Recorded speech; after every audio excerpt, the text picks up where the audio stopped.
Hello and welcome to the London United Filmmaker Podcast. My name is Gregory Randolph. I'm a writer and director from Boston, Massachusetts. I currently live in London, where I attended the London Film School. This podcast is an opportunity for me to tell you about emerging filmmakers currently active in the UK from around the world. Today, I'm happy to have my good friend Matt Carlson on the podcast. We discuss his experiences growing up in Minnesota, studying in Chicago, and what led him to the London Film School. We also discuss several projects he's been a part of at London Film School, including his grad film, which he wrote and directed, Razzle, Dazzle, Glitz, and Glam. This film is a hilariously absurd tale of two bandmates who split up just before the prime of their careers. Enjoy!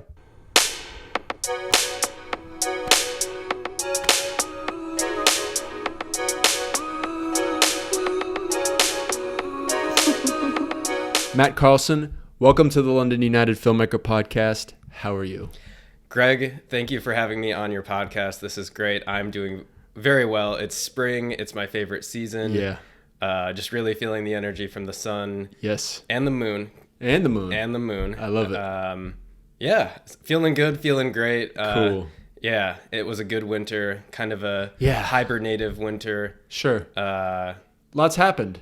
Yeah. A lot has happened. Personally and just in the world in general. So seriously, I guess you could say that about every season or any month. So because that's just the nature of it. There's just always things happening, and that we have to be okay with this, or just deal with it. Whatever it is. But yes. Matt. Yep. I know you from London Film School. That's where we met. Yeah, I was a term or I think 2 terms above you, if I remember correctly. Yeah, because I started in May of 2022. Yep. So that would be, And I don't know. I remember we probably passed each other a bunch of times, just said hello, how you doing, whatever. But I think at some point I caught wind that you play music, you play guitar, and you've got some music on Spotify that's really cool. And I think that I was playing music with Cleo at the time, just like in Pirate Studios in Camden, I think. And we were looking for someone else to play with, and I think that's probably how we started hanging out more. But this was a couple of years ago now. I mean, we started playing music in probably about 2 years ago, maybe. Would you say? I would say so. I think that's where we became friends in the jam space, in the practice space. Yeah, definitely. Bass, guitar, all of that. Yeah. I love music, so that's I think that's probably how it happened. But we've worked together on several projects. We worked together a little bit on Amy's term 4 film, where you were AD. Yep. We were trying some new stuff out there. It was my first time doing like proper first AC stuff, right. Focus and all that good stuff. And I think that was kind of one of the first times you were kind of like really working as an assistant director. And it was. Yeah. That was my first time really ever assisting. And that was really fun. Yeah, that was. That was a super chill, as most are, but that was really a fun set. Just that we were at the Mill, very close here in Wimbledon, right? I actually lived like a 10-minute walk from the Mill. But now, now I do. At the time, it was I lived in Elephant and Castle. That's the first different commute. Very different commute. So, really cool filming space. It really is really big, and I'd never been in a space like that before coming to Elephant. I'd been to in like television green screen type studios, but not like a proper film set with like the grid and just dedicated. You're building the walls, you're building the world interior of whatever. And it was our friend Amy's film, but Well, the way that came about was basically in term 4 we build sets.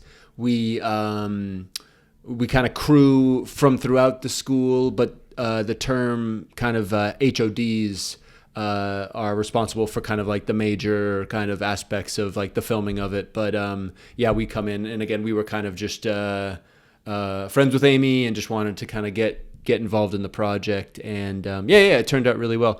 So that's basically how we know each other. You also did, I guess, to kind of discuss more, you made a grad film. Yes. And we worked together a little bit on that. I was able to do some BTS photography, and that seemed like a super fun project as well. Kind of a comedy in some ways. I would say fully a comedy. Yeah. Surreal comedy is how I would label that. Genreify it if I had to. And exactly. And you do have to. And to market things. Yeah. And let's see what else. What are other important things? Well, basically, you're a very important part of London Film School. I feel like you're often involved in a lot of the not necessarily the graduate showcase, but like we were just discussing, you've been doing a lot of editing for London Film School for different types of interviews and things like that. So you've got like a cool myriad.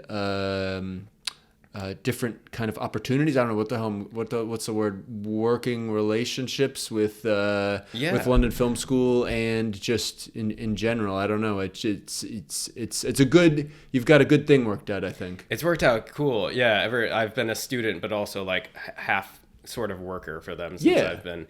And I've taught some like intro to filmmaking classes for the teenagers and editing classes. With me and my friend Jack Cameron, who also goes to the school. We would co-teach those, and it's just been kind of my entire world for the past 3 years since I moved to London. Making films, being involved in the community at London Film School, working with the marketing department, helping teach, and then just trying every aspect of film. That was why I wanted to come here, so I could try every aspect of filmmaking, figure out what I want to concentrate more of my time on in the future, and just what kind of filmmaker I wanted to be. So super cool. Yeah. Super cool. I think this is a great intro into kind of like what you've been up to recently. But I think the trick with it, now that we kind of have that in our heads, we've laid the ground. We've laid the groundwork. I think we've got a nice base. Yeah. So now I'd like to go back a little bit and talk a little bit about your initial interest in filmmaking and how that all came about. You're originally from the States, from Minnesota, and I'd love to hear a little bit more about kind of that and maybe how your surroundings kind of fostered this interest in film, and just in general kind of just hear more about like that initial beginnings for you. So I'd love to hear more about kind of that phase, and we can kind of slowly go through and talk a little bit more about London Film School, talk about the grad film a little bit more, and kind of hit all those marks. Sure. Yeah. Let's wind back the clock a little bit. Absolutely.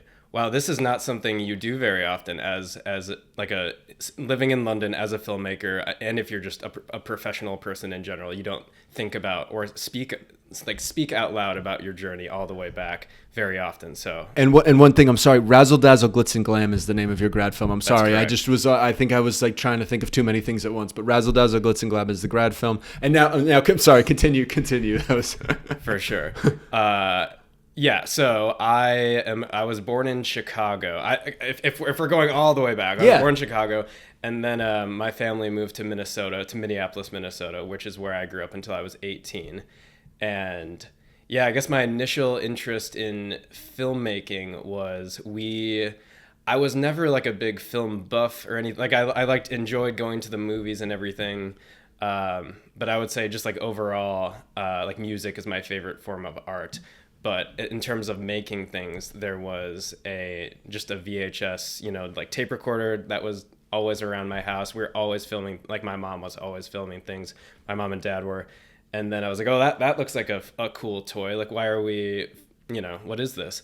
And so I just got a hold of it one day and just started going crazy with it. And would wrangle the neighborhood kids up and film them doing little sketches that we'd come up with as a group. And I didn't have any editing software or anything, so I would like hit start and stop, and like we would record it like a scene or some action or something, and then we would do the next thing. And then the way we would watch it back, you could just like watch the files or the tape. You would just like press play on the tape, and that would be the movie. So that's kind of that was like my first like, oh, this is like how you. And I had no idea what was going on, no idea what I was doing. It wasn't even filmmaking. It was just like in the category of hanging out with the friends in the neighborhood And like in addition to like building forts in the swamp, this is we're riding the bike to the gas station to buy, candy. This was like just something else we did. So, and then after that, I guess we could jump to like junior high, I would say, was where that was like 2006, 2007, 2008, sort of dating myself. But that's when YouTube came at its rise. At its rise. So, and then we had like a digital camcorder that my family had, and we had a PC with some editing. No, I had like a little MacBook then, and like iMovie. So with those two things, I decided to take the digital camcorder to school and make a show called The Matt Show, which is no longer on YouTube, and I don't know how to get it back. And I would basically document my like junior high and like early high school life, and edit together a show called The Matt Show, and I think I made about like 25 episodes of that.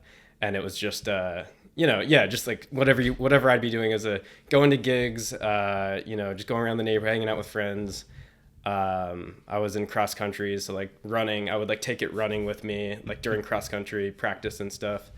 So there was that. And then if we jump a little bit forward, my high school, Hopkins High School, had a TV, like a television program, film or television program. It was more TV. And they would air, basically the students would make little stories about what's going on at the high school. And then in each room there was a TV. And on Fridays, the weekly show would air, like the Friday news program.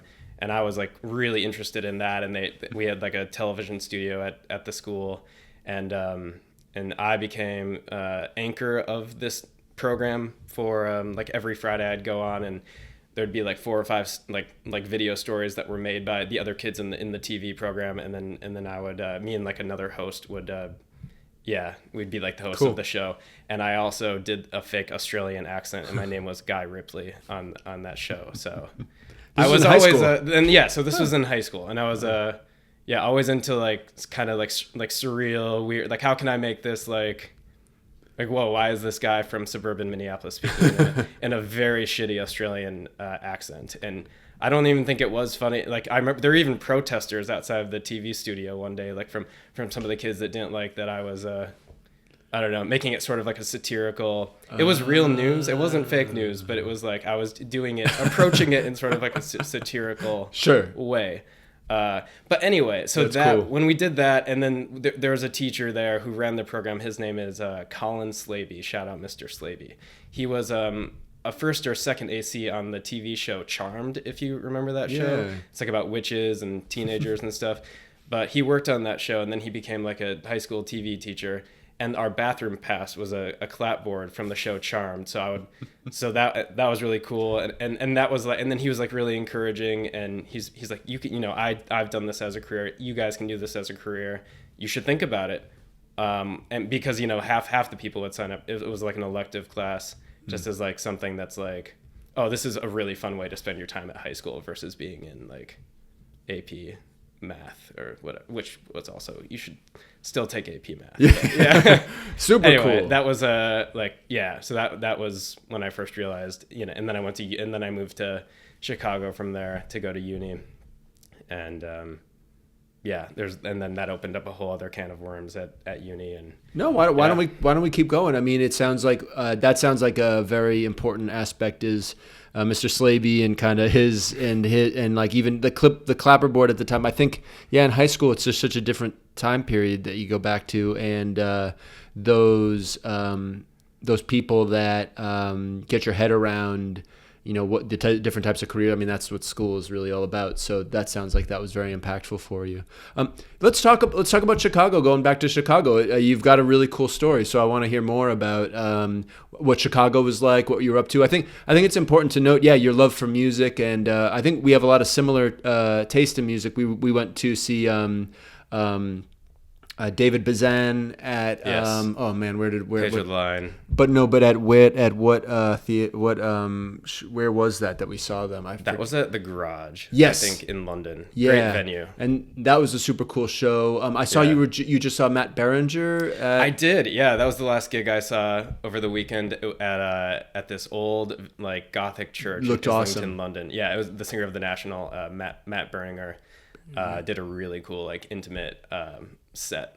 And he's got a solo album coming out. That's the reason that is that the idea? That's why I'm here with you today, is to promote his solo. He's paying me. I'm just kidding. From one Matt to another. I'm sorry. I guess I'm just threading that in with like what I imagine what Chicago was kind of partially about was like right. seeing, like you mentioned it, like kind of going to gigs. And I find that stuff, because I loved going to see. I've always loved going to see music. New York, London, or otherwise, and I wouldn't say it's like necessarily like A to B, any type of inspiration, but seeing a show, there is something like theatric in it. I think very much so. This idea of like facing the audience in some way. It's not necessarily I'm going to shows thinking, oh yeah, this is inspiring me to make movies or something like that, but there's something in it that I don't know, I'm sure fuels into the movies and Big things time. you made. So Yeah. I'd like to hear just about Chicago, uni there, and all that good stuff. Absolutely, yeah. And I guess even like before Chicago, like with going to gigs in the Twin Cities and Minneapolis, I would go to, it was like seeing live music was really what made me feel alive the most, and I was in a metalcore band as well in high school, and shout out Warped Tour if you guys remember that. But and so anyway, I would like getting CDs and all of this and listening in my car as I drive around town, and you're seeing, you're driving down the freeway going 70 miles an hour, and you're blasting you're listening to this record that might be a concept record or telling a story, and then that's your visual right in front of you. And then but then you get off the freeway and you might go into like a neighborhood, and you might be going slower, and then you come to a stoplight and you turn to your left and you look out your window and you glance and you see two people having an exchange at a bus stop or something, or maybe it's good, maybe someone's anyway. And so you're driving around and I'm listening to this music, and it's all like just like a little music video in my head, and so that's like music is for sure like an inspiration of how I get ideas for films, and like I'm always like visualizing when I'm listening to music. So so Chicago, when I lived there, and I'd go to gigs every maybe week or two, and I got really involved. I went to Loyola Chicago, so I was living in Rogers Park on the north side, which is like the furthest north neighborhood in Chicago. And it's a really cool, really, really great community. It's the most diverse neighborhood in Chicago as well. Cool. So, you got to experience so many cool different things I never had before. Yeah. And just meet all sorts of cool people. And it's like right on the edge of Lake Michigan. So it's a really great spot to go and just like reflect and listen to music or talk to your friends or whatever like that. So I was living there, and I was studying. Loyola it's like a liberal arts school, so you study everything, but I majored in communication and film. So I kind of was like still making things on the trajectory, making documentaries in Chicago mostly. Cool. About just like whatever, like the coffee scene. I made a documentary there about the coffee scene. Just was it projects for school, or was this just because you like just working on the side just for fun? Yeah, they would be, I would say 70% projects for school. They're, they had like documentary film classes or like commercial production classes, or just like whatever. And so it'd be for that, and then you'd make like friends and a network, and other people are taking these classes, and you help them out. And it's a great program, but it was pretty loose. Yeah. In that they had a bunch of nice cameras and equipment, and they would just give it to you with a little bit of instruction, but not very much. But it was really cool because they trusted us with the lights and the gear, and like navigating the city with it, and just telling the stories of. We'd like go to a neighborhood and hang out in this neighborhood for a few weeks and meet the people and just make a little like short doc about like what's happening in this particular neighborhood in Chicago. And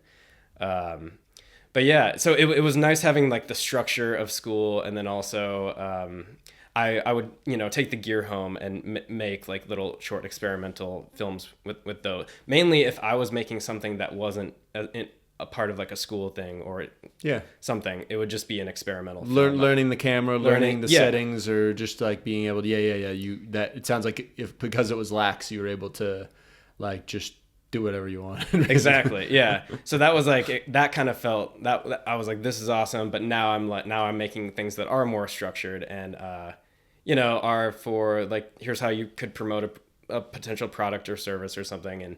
And you could fit it into, like a career. Like this is something I could do as a career as well.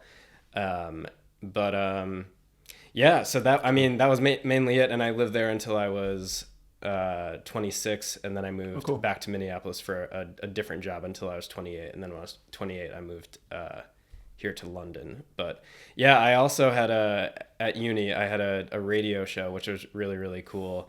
For a year, our school had a radio station called WLUW. Mm-hmm. And it's still like a really, really sick radio station. And they partner with like Pitchfork Festival, which happens in Chicago as like, and they go there and you'd get like a backstage pass to like that festival and meet bands and stuff. Did you go? I did go, and we would cool. also have, we had like an interview space, and we'd bring Chicago artists in. So my radio show was, I'd play, they had rotation music that record labels would send to the station that you have to play, these songs. But then 30% of it would be music that I would play. And then the other maybe 40% was me just having interviews with people in the studio, or I would encourage like people driving to call into the radio station, and then I would interview them live on air and ask them what song they would want to hear, and if it was appropriate, then I would play it. And so it was I like to say I'd rock out with my thoughts out. That's what I would say. Nice. Yeah. That's But I also got kicked out off the radio station for talking too much and not playing enough of the rotation music. So yeah, it was I was a little bit rebellious, and also just being a part of like my friends. I wasn't playing in any bands or wasn't a musician then. I was, but I wasn't like actively participating in it. But I was very involved in like the Chicago punk music scene and going to like, like underground house shows, and that was like a big part of my social life there and community, like outside of university. So super cool. So what I'm thinking we talk about next is, so we've got a great idea of, let me think if there's anything I want to ask in regards to the Pitchfork stuff.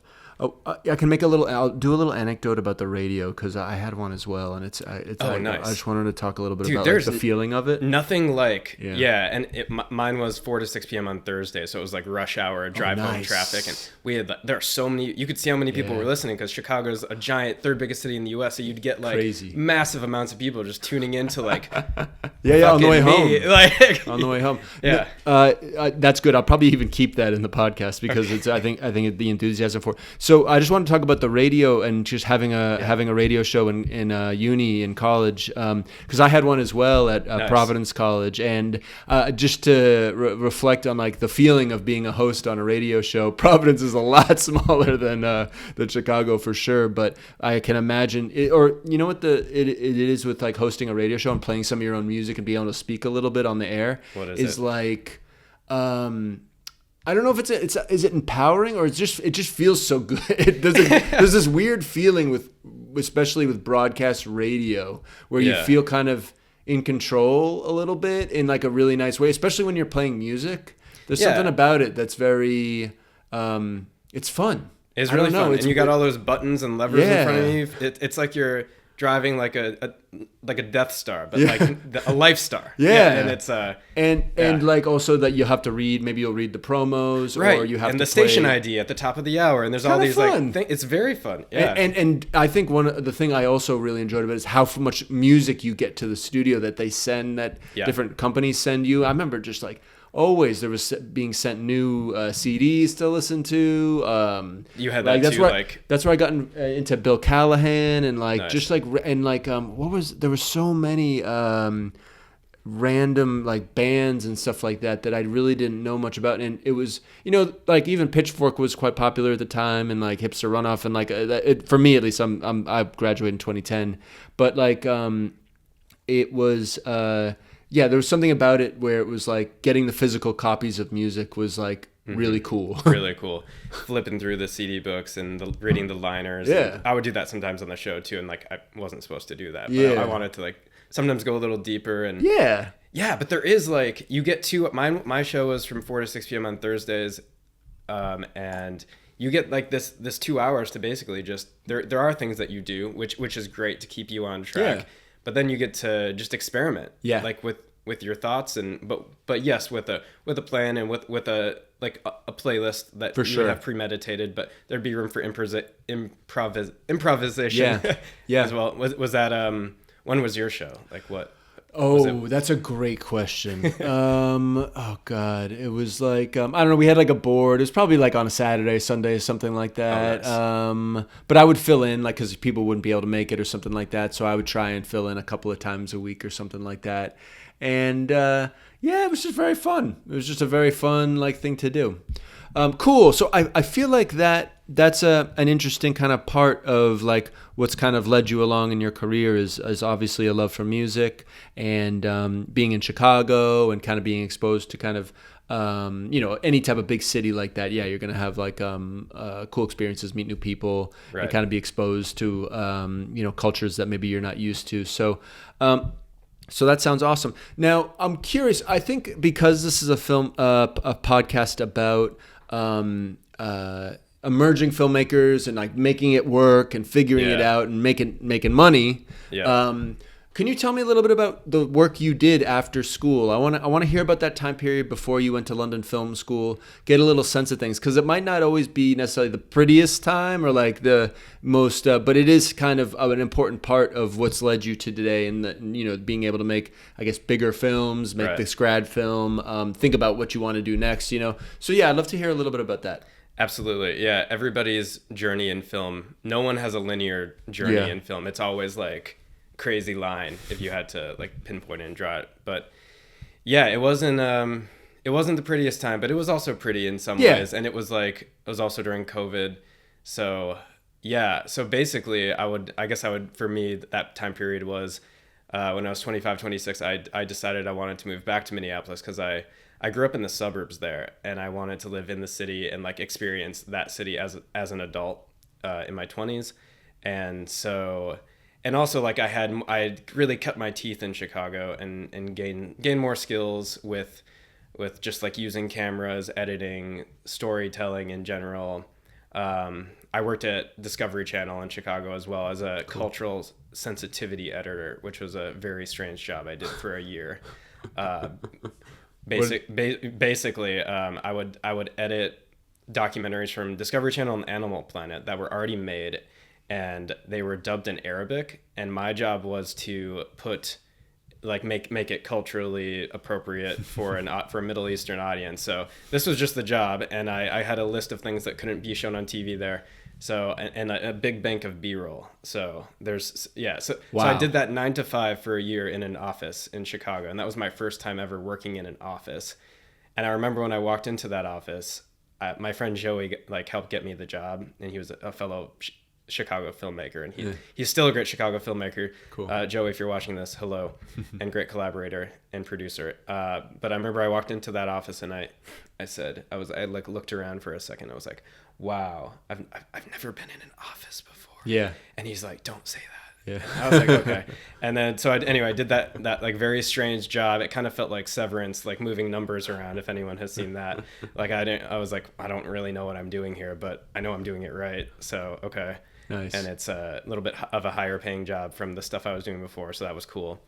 And I would just use that to make more art. Anyway, after that, I decided to move to Minneapolis because I wanted to live there and expand my artistic practice there. And you can just do a little more there. Like things are a little cheaper, but still it's like a great artistic city with lots of things going on. So you can still, I thought it would be a good place for me to like grow and like for that next phase. Cause I was either going to like move to New York or move there. And so I moved there and it was great. And I worked at a company called 3M, and they make like Scotch tape and like tons of things. Really big company at like their corporate headquarters. And I was basically their video storyteller, and so I did that for 3.5, 4 years. Just like making product videos, like videos about the scientists that work there, new things coming out, PR things. They would send me around the US to different pop-up things that they would do. I got to go to the New York Stock Exchange one time. That was pretty cool. But yeah, basically just a corporate video storyteller. And I grew a lot from that job. And they had a full-blown TV studio with green screen there, tuned the broadcast cameras. And then I also had like C300 cameras that I would use, and like lighting equipment. So it was awesome because I just learned more about cameras and lighting through like doing this there.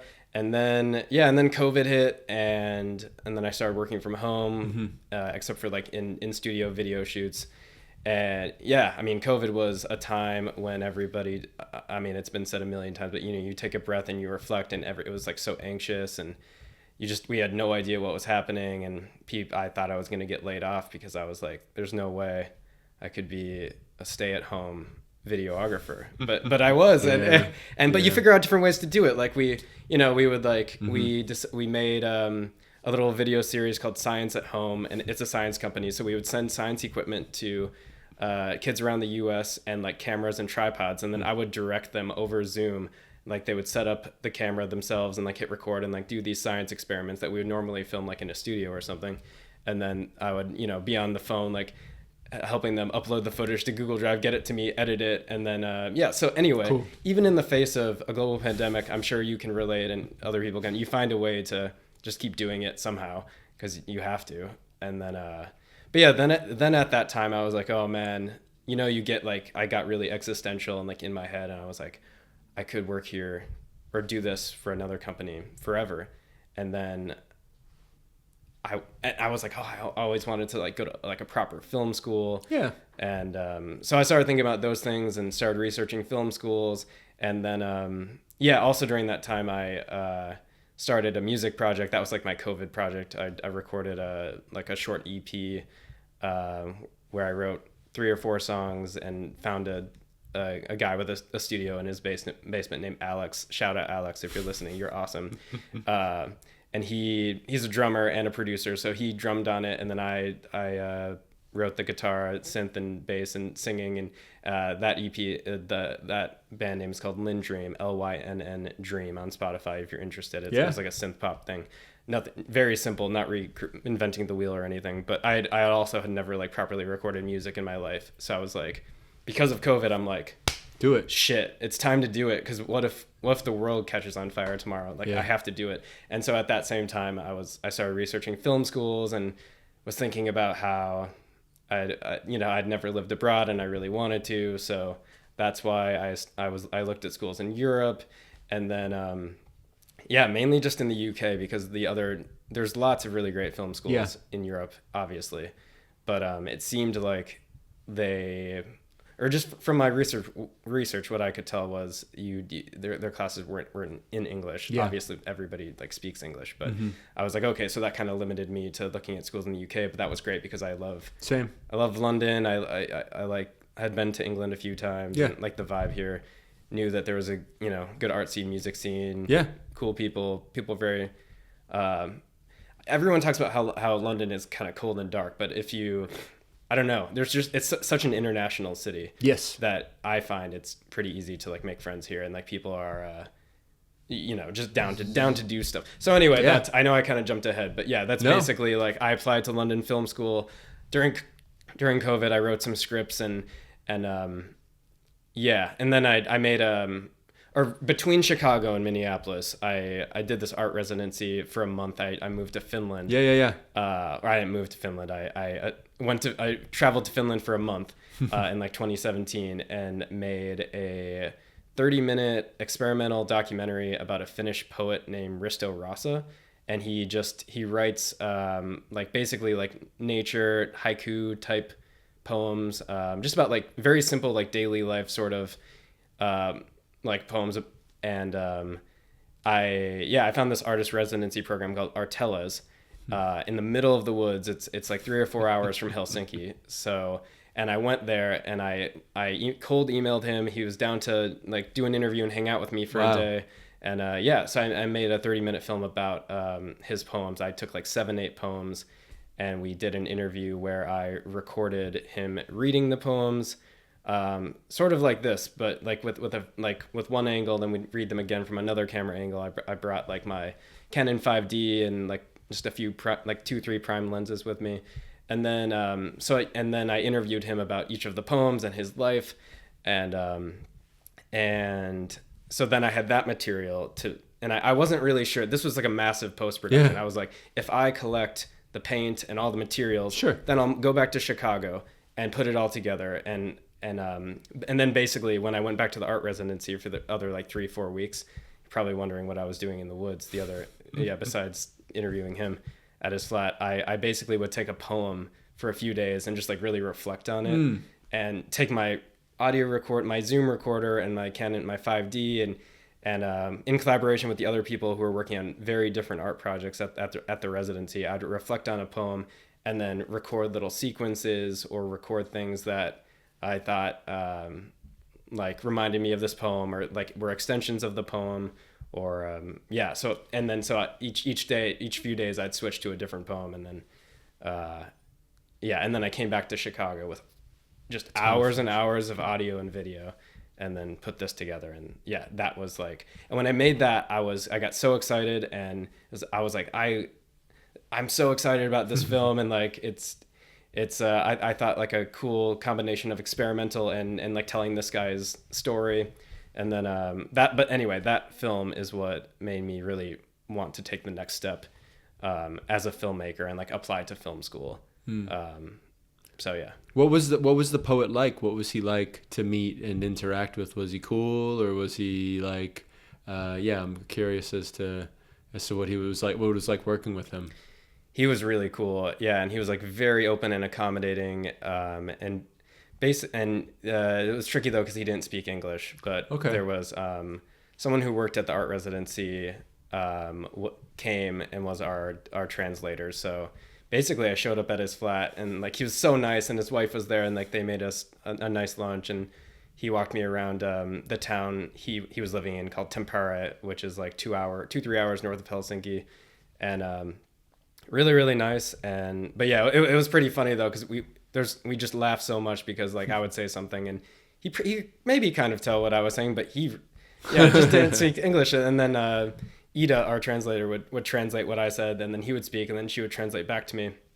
So it was kind of a very interesting way to do an interview. That's and cool. then like after we recorded all the interview, then she was gracious enough to literally translate everything, like all the interview bits, so I knew like what his exact responses were, so I knew like how I could build the film from that. And then and so the whole film is in Finnish. What is the name of the film? It's great question. I should have led with that. It's called it's a really difficult word to pronounce, and it's very long and full of consonants in Finnish. It's called I can barely say it, and Sulume Sema. Totally butchered that. The Risto Rasa Project. I talk about, it's just the Risto Rasa Project, and the word before it means your soul's landscape in Finnish. It's one word. It's really long, and I'm not going to try to say it again, but yeah. How did you come across this poet? How did you first find his poems? I knew I was going to Finland to make a documentary. Okay. So I'm like, okay, that's great. Like there's probably a million things we could make a documentary about in Finland. I was like looking, there's like a Santa Claus village up north. There's sled dogs. And like just a myriad of things you could, saunas, really big. Talk on saunas. Saunas, right? like saunas are nice. But then I was like, oh, I think I'll break my camera if I get into a sauna. Fair enough. But anyway, I think it was my producer Joey Filer, who we did these like research. We would just sit together and research things going on in Finland and read news articles. And I think when I say research, I would just mean Google search. We would Google search like Finnish poets, and discovered a PDF book, I think, of a selection of his poems. I started reading them, and they were translated, and I was like, oh, these are so beautiful and cool. Sweet. And I'm not super into poetry, but these ones were like I started hearing sounds and seeing things that could pair with his poems. I'm like, oh, maybe this could be. And the thing with experimental filmmaking is there's no rules. That's and really all filmmaking, but there are many rules of filmmaking, which is why I wanted to go to film school so I could learn them all. Sure. And so when you break one, it's like intentional and everything. And that's something I learned at London Film School. But I didn't even know the rules really when I was making the Risto Rasa project. It was just kind of a pure kind of just like creation of this thing and based off of your own intuition kind of, huh? Yeah. I mean, and the film is like, I mean, there's tons of things wrong with it and things that I would do differently now if I made it again. But at the same time, I would never want to redo it or anything, because it's like that's exactly who I was as a filmmaker in 2018. So I love it. I love it. Okay, so cool. I think actually this opens the door to London Film School.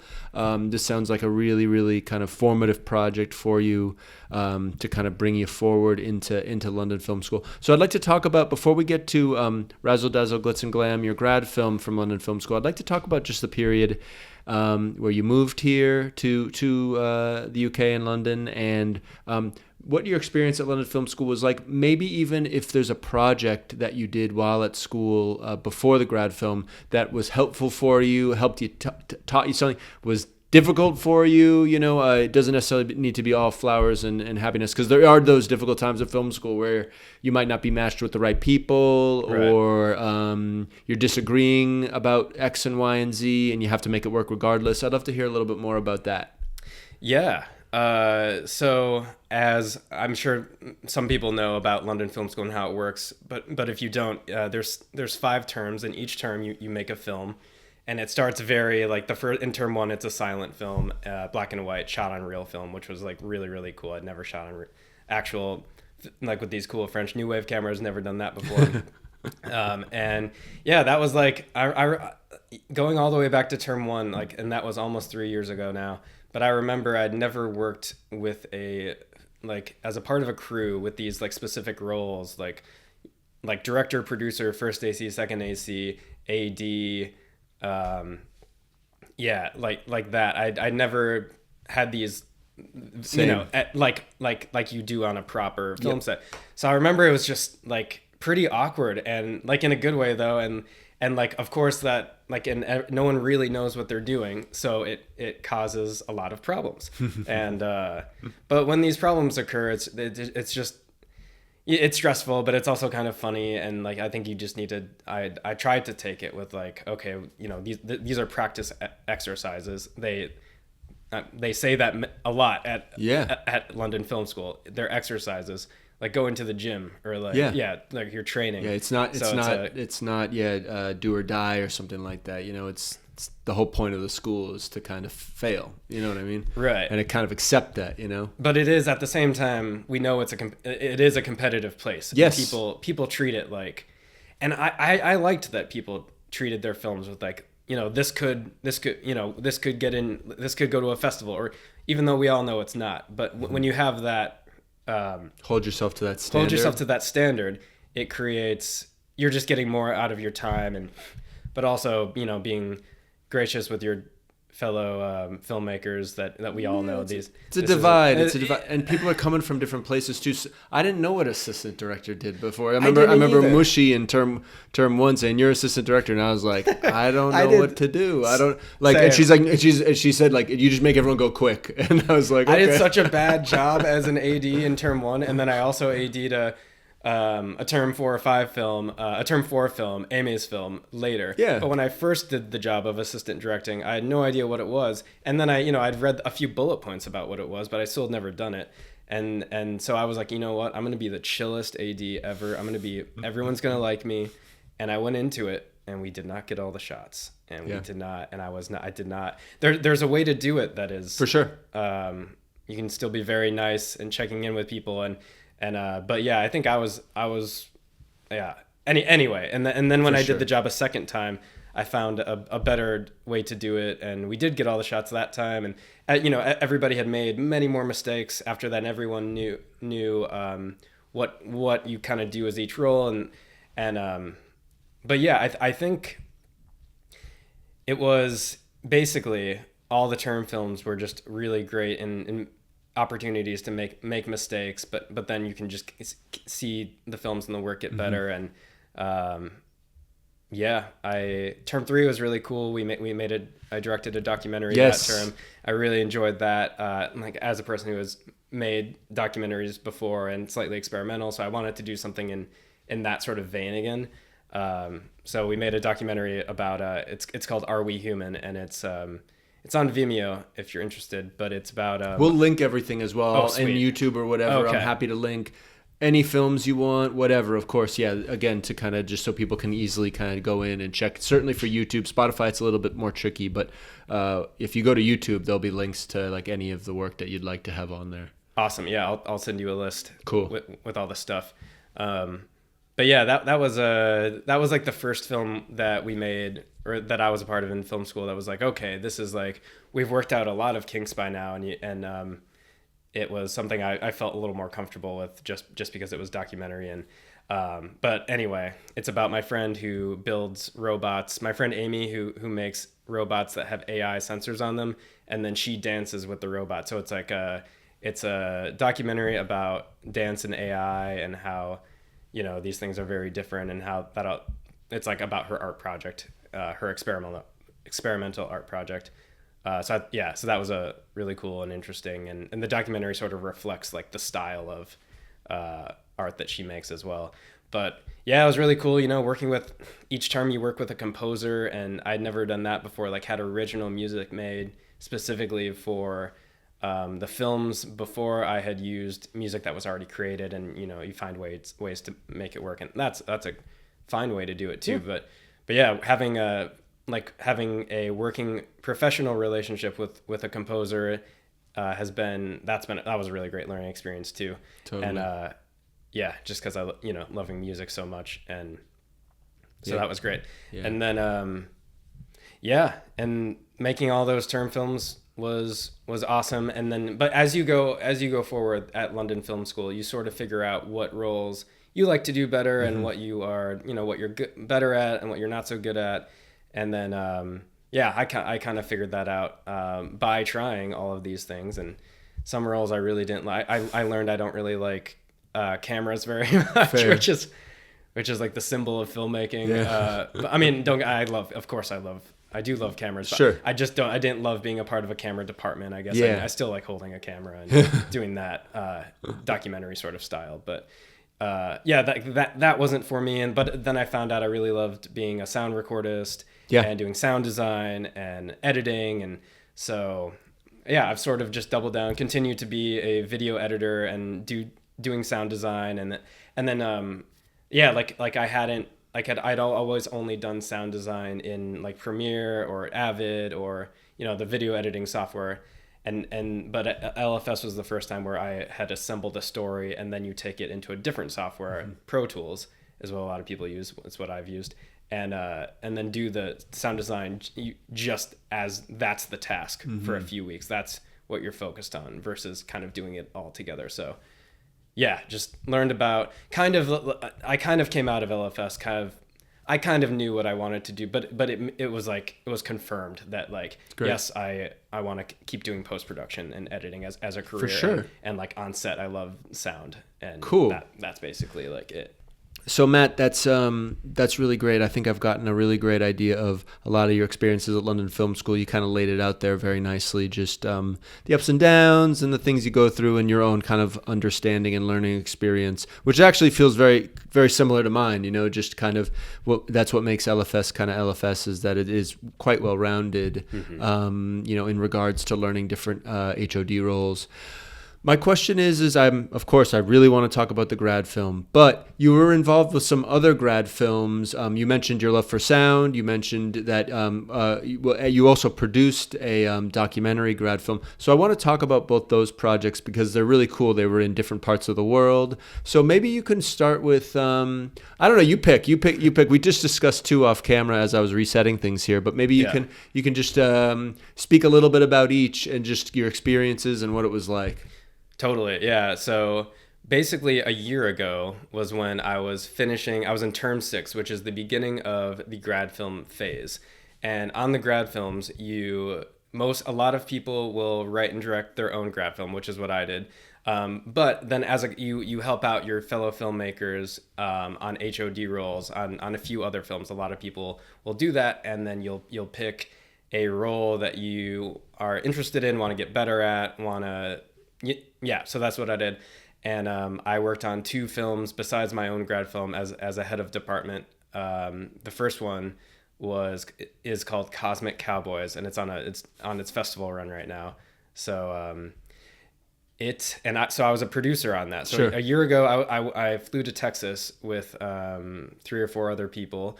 And there's about 7-8 people total that was a part of this crew, and there was 2 other London producers. But my job was to be the on the ground producer in Texas, because I was the other. The film was directed by the other American in our cohort, Parker Donaldson, and so I just worked out well for me to be the producer to go there. That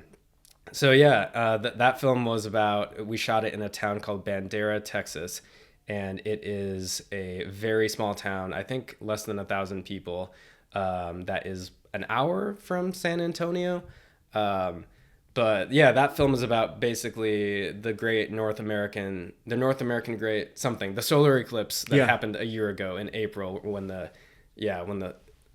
sun was eclipsed at like 1 p.m. in the middle of the day. And there was a path called the Path of Totality, which is such a sick word or phrase name for it. And so we were like, and so Texas was like one of the best places to go in North America.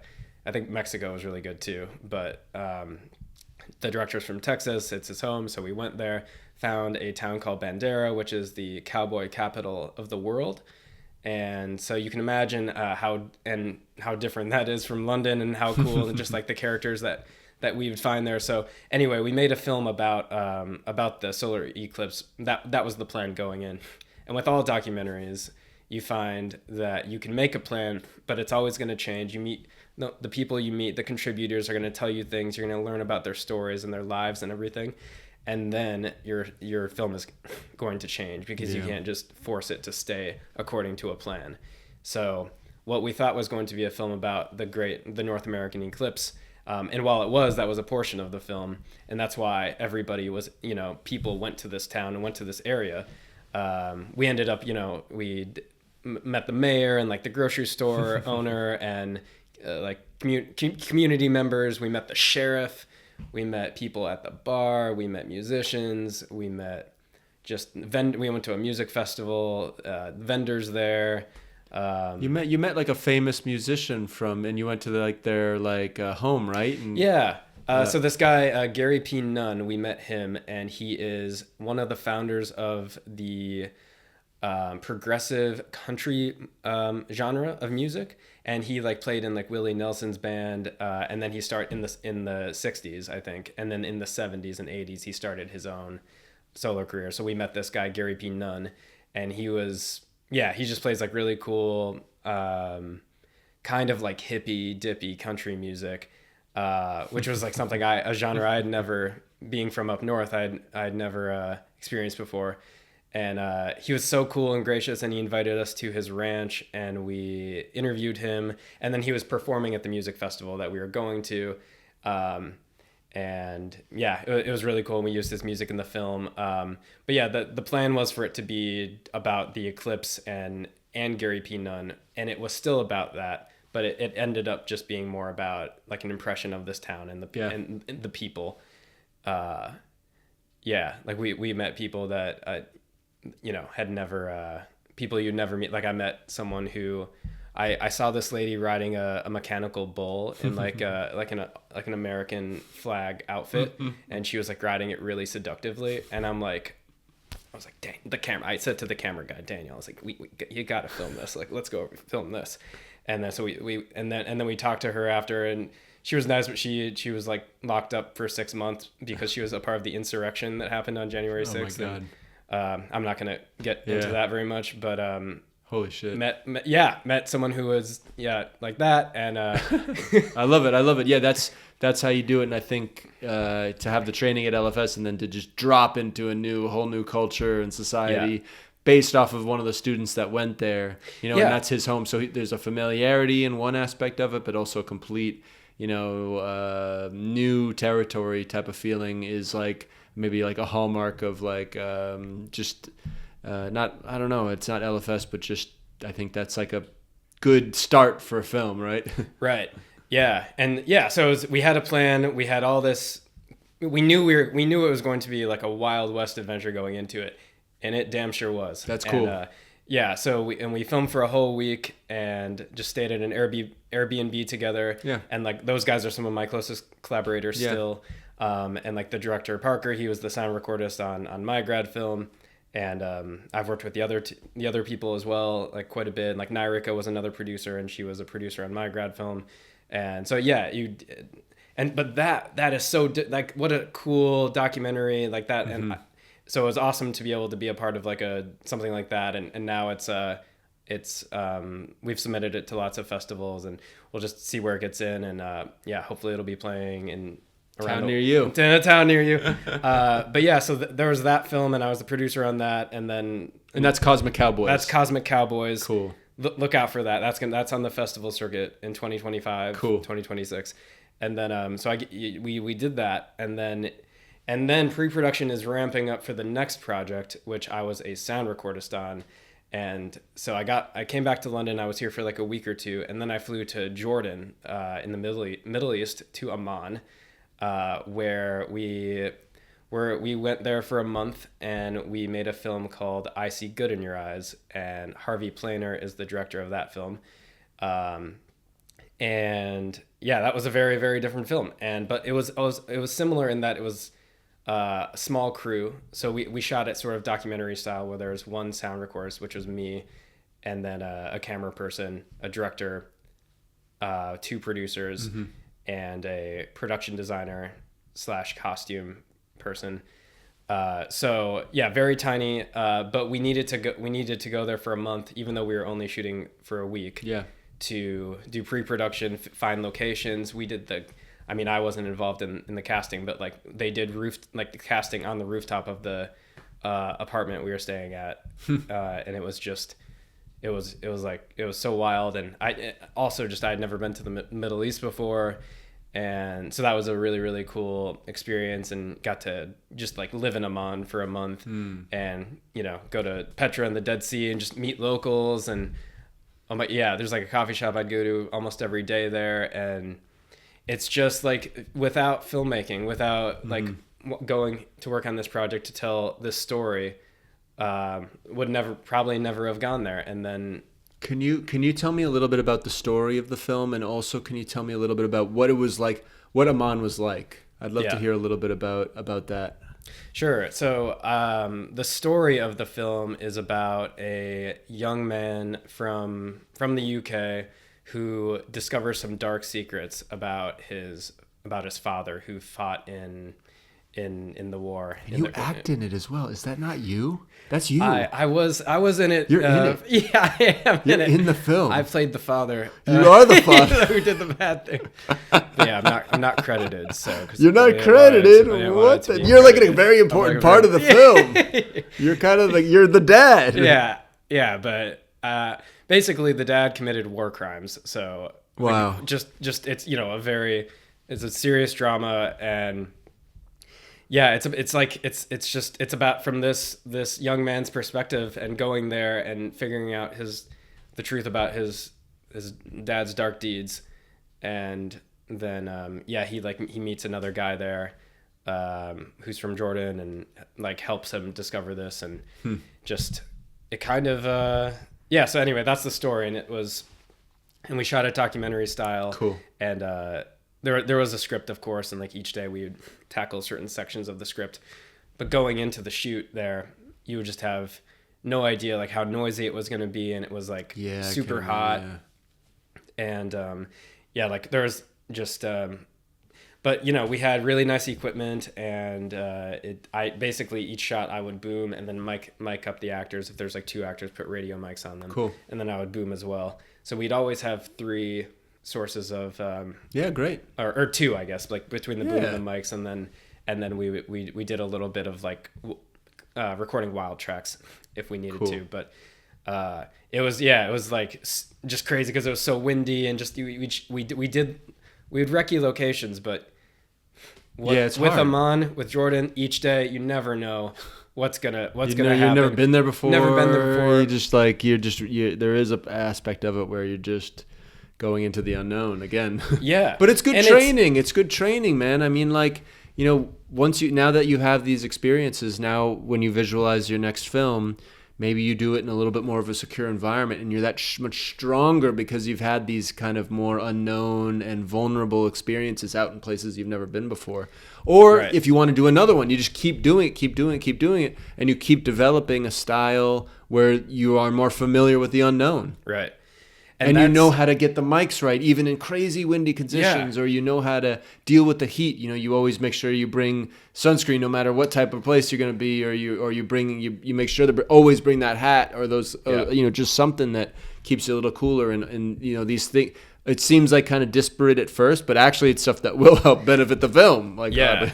And then once you spend some time there or anywhere, you just learn, you feel more comfortable in the place, and you learn a few more words, and you learn just like the overall, how the city breathes. And man, that city, you asked about how what it was like in Amman. That city is pretty crazy, but in a good way. It's just so much traffic and just so much energy and so much going on, and crossing the street, you have to kind of like wade through the cars. And I've been to Southeast Asia and in Ho Chi Minh. It's not as crazy as a city like Ho Chi Minh City, but it was just everything was new to me. So but it was so exciting, stepping outside, and just each day just felt like its own little movie. In addition to the short film we were making, and now that film is on the festival run as well.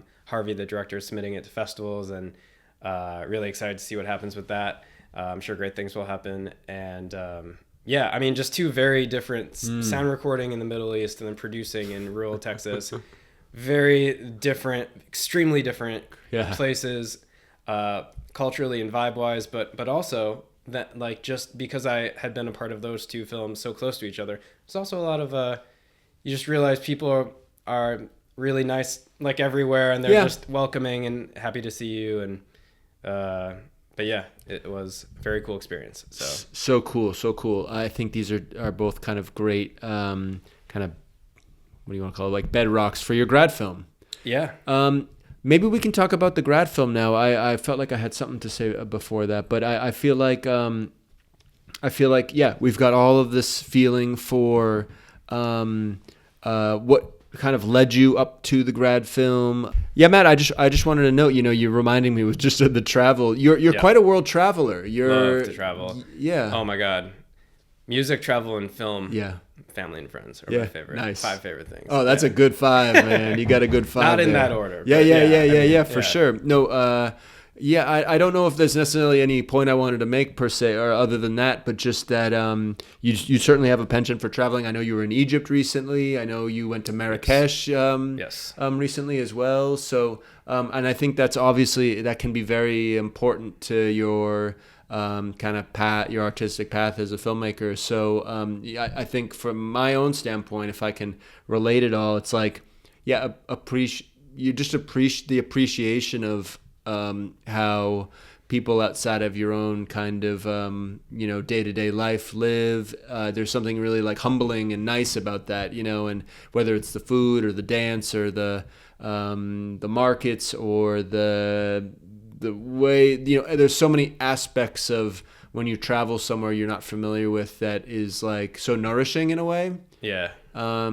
I don't know if you have any other thoughts on that. It's okay if but I think a lot of people who like to travel all share some of those interests or that enjoyment of it, it's very addictive in a good way. It's very nourishing. It's to go to a place you've never been before, you can try to visualize it in your mind, and every single time it's always completely different from how I would imagine it. And that was I've always been fortunate to have traveled pretty much my whole life. We'd always gone vacations as a child to different places in the US and outside as well, and then so every time we did that, I always felt just so alive, and I just loved being in going to new places. And then, but that was a big draw about also moving to London, is that it's really kind of affordable to get to many different places in Europe and Africa from here. So that's been like a big part of my 3 years living in London is I had saved my money and put like a certain part of the budget into like I want to go to as many countries as I possibly can while I'm here because it's just more access, you know. Dude, it's just where you are, you know. It's just where you are, and like I have all this time now, and like you can get like a Ryanair flight for like 80 quid round trip to you know some cool country in Europe that you've never been to before. Sure. And so I've done a lot of that, just like little weekend trips, sometimes longer.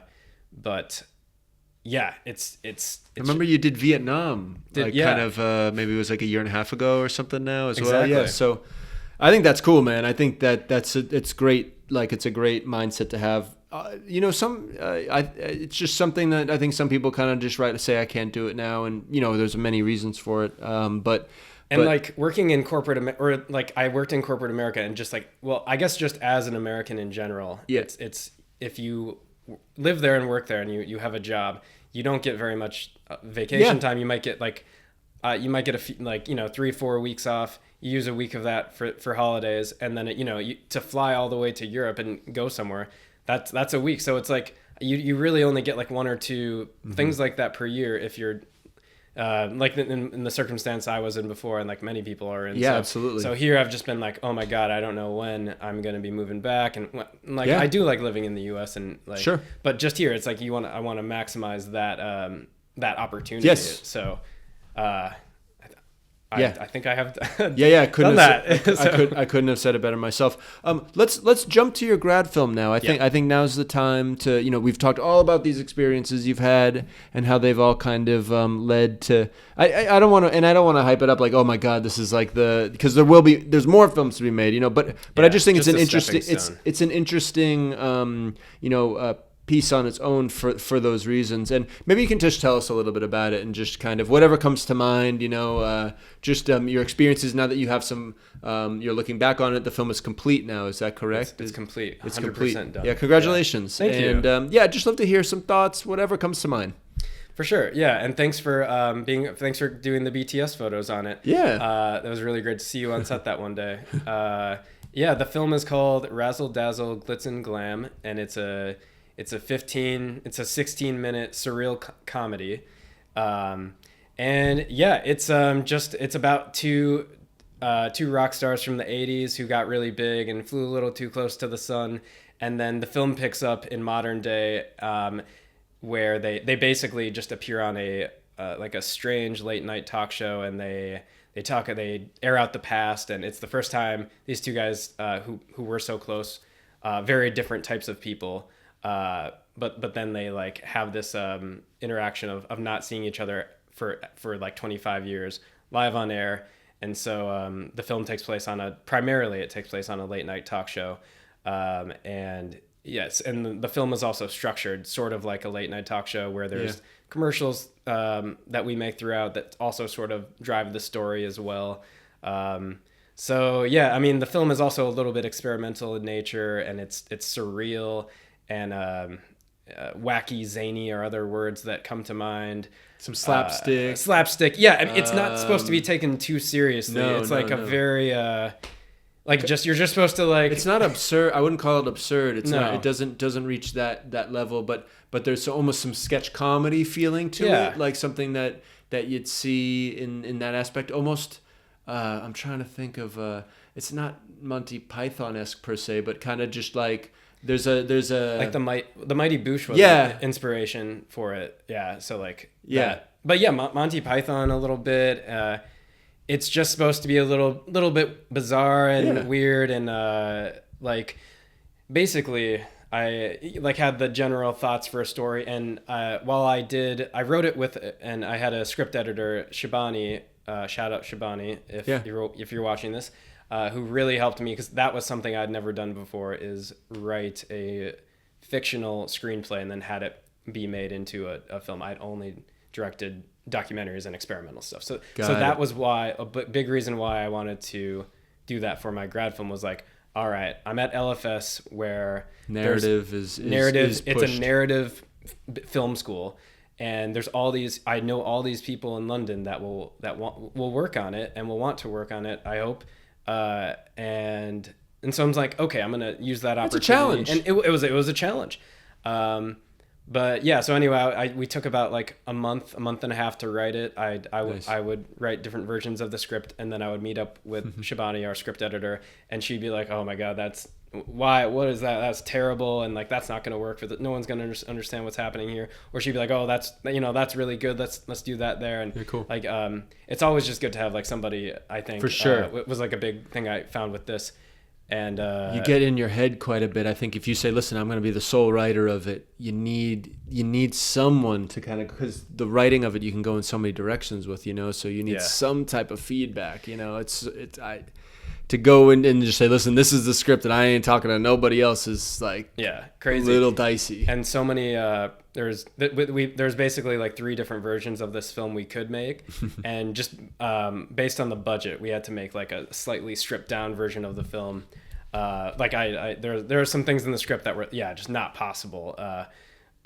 So anyway, that kind of forced us to think of other things to do creatively in the script to still have the story make sense and still have it be as weird as we wanted it to be, and comedic at moments, and so that's why we would always have our producer. Harvey was the producer of this film, Harvey Planner, and he's the guy who directed the Jordan film we were just talking about. So this film, just surreal comedy, very like fictional, shot in a black box theater. We built the talk show. We shot for 5 days in London, and they were just crazy days. I don't know. I've been a part of these in like term 4 and 5 at you do 5-6 day shoots where you'll do like 4 days in a studio and then 1 or 2 days on a location. So it was very similar to that, because we did I can't remember, 4 or 5 days in the studio, and then we did 1 day on the location. And but like the original version of this film was supposed to be, have more time in the studio so we could experiment more, and like 1 or 2 other like real locations to shoot at.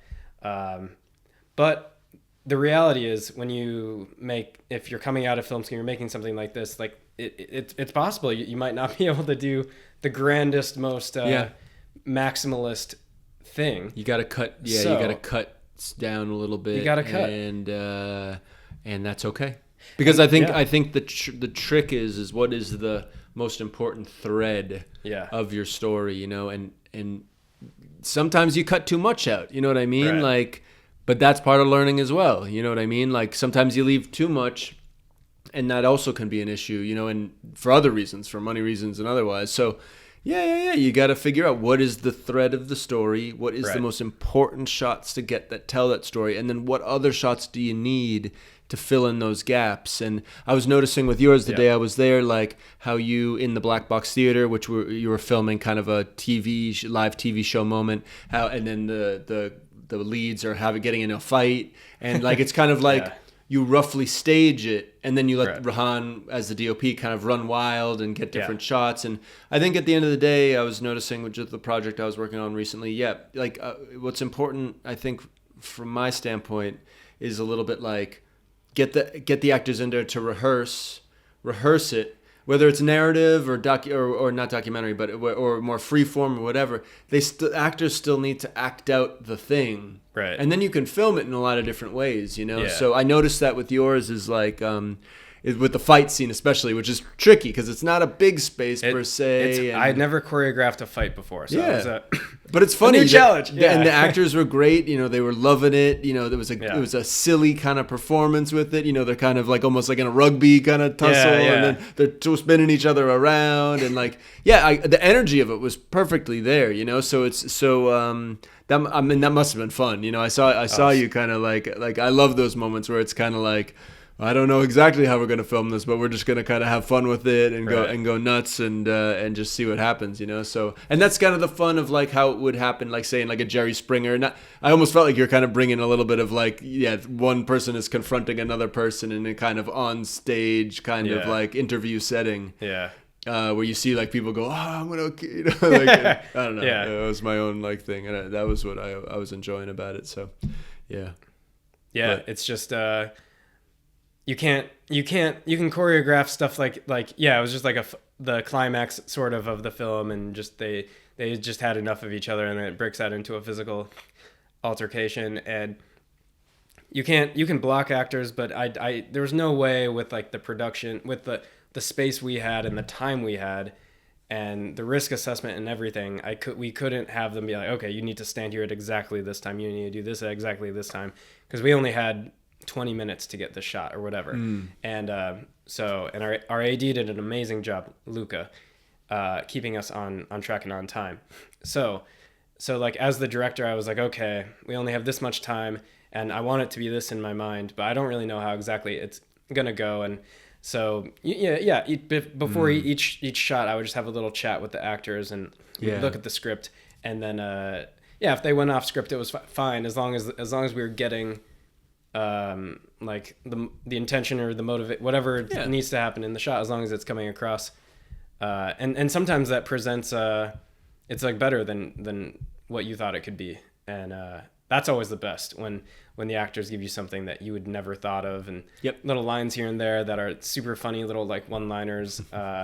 We had a little bit of that in the film, like things I didn't write, but that like our actors would say. And it's a blueprint, and like how strict you are to it is really up to you and what you want.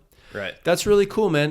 So I've got, and I'm sorry, I didn't mean to give away any of the story there, but it was just a moment that was just resonating with me on the day, and it is funny and absolutely worth seeing all the way through, because there's just so many funny dynamics in it, and characters as well, like nice, unique characters. The host, the Mr. Miami's hilarious, like some of the silly like. Just there's a lot of like slapstick type of comedy that's very funny in it. So thank you. So then I think my question is, because I could have lots of questions, but I think what I want to ask about is maybe, because it was kind of this kind of comedic and a nice narrative script that you could adhere to, but I'm curious a little bit about maybe like what the post-production process was like for something like that. Maybe you can tell me a little bit about the music, since you have an interest in it. Maybe I'd love to hear a little bit about those aspects. Obviously it's about two excuse me ex-bandmates, so I'm curious kind of what your thoughts are maybe in the post-production aspect of things, unless you have something kind of to note that we didn't address. Yeah, so with the post-production, we finished in like late summer, and then I took a week or two to just be removed from the film, because it's like when you're a part of a small short film like that, you're doing so much every single day. You have like no days off, and then we shot it. It was such a it felt like such an accomplishment, even though there was so much more work to do with post-production. But once we had the rushes in the can, so to speak, I decided to step away, and like my mom was randomly in France on a hiking trip. So I flew there and said what's up to her, and that was great, and just stepped away. And because I was the editor for the film, which is something I wanted to do, because I'm an editor like professionally, and want to keep doing that. Like I really love editing. However, if I was going to do it again, I probably like the next short film, I'd probably have at least a co-editor in there to get more, just someone to chat with and opinions. Totally. And of course, like our producers and DOPs or DOP, and you'd send cuts, and we'd have little screenings, and I'd get feedback. But the post-production process overall, it was great, and I cut it on Avid, and nice. It really wasn't like, we had the script, and we really shot it pretty close to the script. We didn't do anything that would require too much. Like, okay, which scene should we go? Like, I think I didn't cut any scenes. I cut some scenes maybe like half as long. Sure. Like in point, out points. What's the length of the film altogether? It's 16 minutes. 16, cool. And I can't remember who gave me this piece of advice. It may have been Jonas Grimace, who you just had on the pod, which is a great episode. Thank you. If you haven't watched it, viewers, I think it might have been him. It was, you want to get in, and you want to like get in as late as possible and get out as soon as you can, or something like that. So you sent it to him. Did you send it to him, or was that just a note you remember? That him was saying? just something he said in like and our term 2 tutor at London Film School, Jonas Grimace, you get so much good advice just like being at a film school. So that was something I wanted it to be the cut to be as snappy as possible and get in as quick and get in and out and not waste people's time and just have it be like the best it could be. So but we shot it very exactly to the script. So we did need every scene in it for the film and like the narrative to make sense. And it's a really simple narrative, but having a simple narrative allowed us to do things that were a little more, experimental with the camera or the sound design. Doing the sound design was really, really great as well. Yeah. But basically I probably made like 7 or 8 different edits of the film, and it started off, it was like maybe 25 minutes. Sure. And I just put every scene in, and then chip away. Sometimes we would have like 2 or 3 takes for a shot. Sometimes we would only have 1. So sometimes there wasn't 2. Your options are like, what take do you go with? How long do you let it go? When do you show this person's reaction while the other person's talking, or do you stay on them? And because it's on a talk show, so we always have full coverage of if there's like a host and a person in a chair or 2 people in a chair of the whole scene, we'd always get the full the close up of each person and the wide. So it's really just like, it felt like cutting like a broadcast television show where you could always bounce between these 3 angles. So it just it was basically, and it started at 25 minutes. Now it's 16. Cool. And I think I took out as much as I thought needed to be taken out, and sometimes and just showing it to more people, to the team throughout the post-production process. That's how you get because at a certain point, this is why I would say you should have at least a co-editor. This is a lesson I learned from the grad film, and people even warned me about it before. But have a co-editor is what I learned. Fair. But I'm really happy with how it came out. I just think it might not have taken as long, or we wouldn't have had to have as many revisions. Yeah, for sure. Like I think that's totally like a takeaway. But at the same time, editing your own stuff sometimes can feel very good because like you're very aware of what you have. Yeah. And there's things I wanted to do, like experimental things, like with the sound that what to do, that are just like, I know what to do, and I was like, that's why I wanted to do it, so I wouldn't, you don't have to. It's just something you got, but again, and I think this maybe kind of leads us into the next kind of final question, is a little bit about future projects and kind of are you interested in making another film down the line? Sounds like you've got an interest in kind of an ongoing working relationship with the school, which is great. But before we get there, I think that's everything with Razzle, Dazzle, Glitz, and Glam. Just congratulations on completing it, and just good luck. As far as getting it out there. I'm in the same boat where it's just like, where the hell is this gonna go now? And right. I'm sure it'll find its home, and everything will be awesome with it. So congratulations, man! Congratulations on completing it. It's a huge accomplishment. Thank you, Greg. And really that it really leads into like, that question that I just had is about. Do you have any ideas for upcoming films? What kind of things are you up to now that LFS is in the rearview mirror? What are you thinking? What's your kind of perspective on things, as you go forward?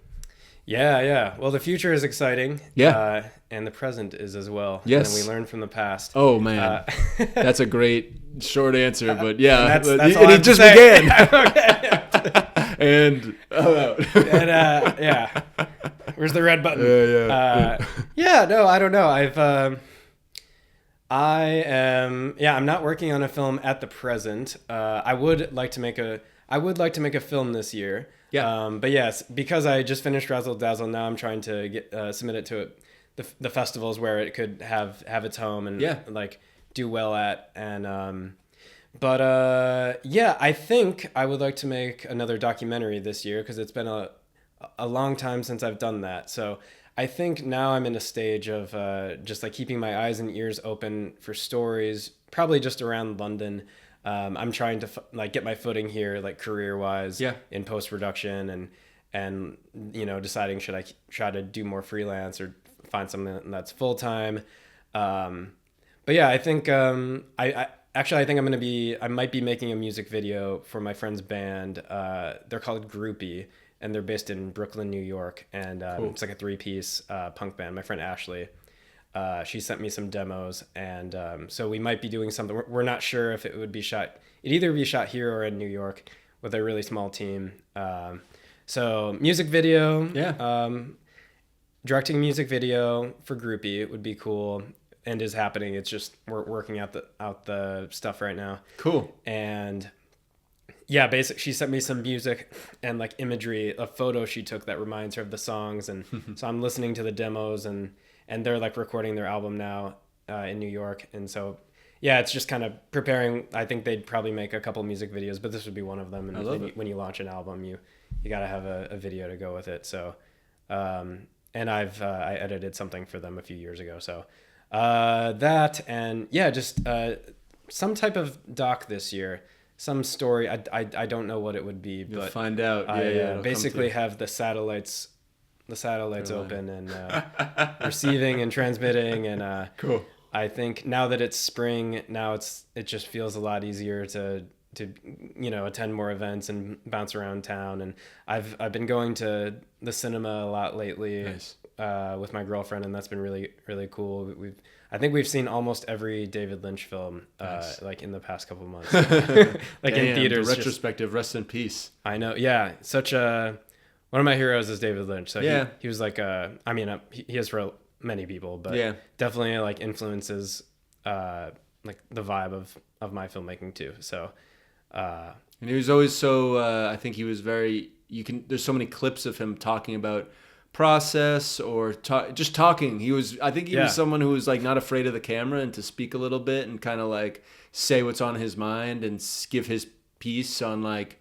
I think he was cryptic in some ways. His films are cryptic in some ways and leave a lot to your imagination. He's not really willing to give you a lot there, but he's willing to talk, the big fish idea, he has the whole idea. Like, I love all that stuff. Like, even if that's just his little way, I like that makes him more than just a filmmaker. It makes him kind of like a philosopher or someone who really is more about thinking about things and the enjoyment of living even. He kind of had like a lot of that. So, he did. Yeah. Today's a good day. Like it's sunny. This is the reason why it's a great day. Like it's funny. Like, because he seems like someone who could also be a little bit like, not depressive, but a little bit down. But he always would say things that are also very like positive, inspiring. You know what I mean? Yeah, absolutely.